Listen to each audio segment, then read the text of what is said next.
Now to an all-new Reveal investigation. A Georgia woman uploaded her DNA test results to a public website. Well, then she found out investigators used it to track down a murder suspect in her family. That's right. And so now more law enforcement agencies are actually using this new tool called DNA.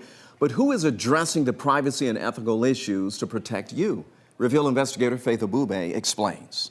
99.7% European. This was more the kind of information Jessie Still was looking for 2 years ago when she bought a DNA test kit. And then got that trace evidence of Congolese? Yes, Congolese and Angolan. Right around that time, Jessie heard about something called forensic genetic genealogy, or FGG. It uses someone's DNA profile, just like the one Jessie got from 23andMe, to flesh out a relative who might be connected to a crime. I looked into how to do that and uploaded my DNA to GEDmatch.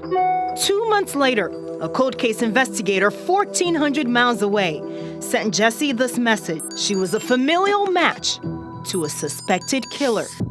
At first I thought maybe it was a joke or a prank. Detectives used Jessie's DNA to track down and arrest her distant cousin, James Clanton, for the 1980 rape and murder of Helene Przynski. Do you know him? Nope, my dad doesn't know him. It's really just made me realize like everything is connected. It's that connection that law enforcement agencies across the country and here in Georgia are hoping to use to solve even more cold cases. It's really very fascinating. Teresa Schieffer and her team at the Cobb County District Attorney's Office used it to solve a serial rape case in January. And several other local agencies are exploring the idea of using DNA profiles posted on public websites to track down criminal relatives. I definitely think we'll be using it again. Not so fast, says Georgia State University ethics law professor Jessica Sino. It is the Wild West a little bit because there is no regulation. Without formal, uniform guidelines, it can leave consumers and the integrity of the criminal cases vulnerable. A lot of law enforcement agencies are going to be blindsided by this.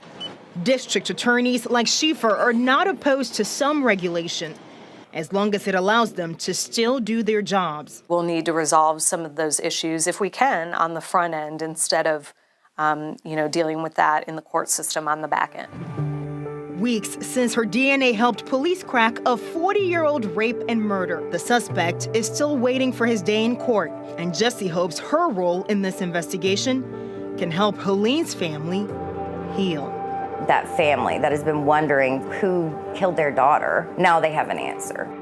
Wow, it's really cool technology, and we talked about that. My family is using some of that, but it has to be done right. Yeah, and after a lot of pressure last year, the U.S. Department of Justice decided that was a good idea to put some sort of guidelines in place so people feel safe. They released those guidelines for federal investigators. So as of this point, state agencies are still waiting for some sort of directive that protects their work and the privacy of Georgians who are using this technology. Makes a lot of sense. All right, thanks a lot, Faith. And you can read more about FGG right now on the 11 Alive app. Just search for the Seen on TV section and watch the in-depth version of this story this Sunday at 6 p.m. The Reveal right here on 11 Alive.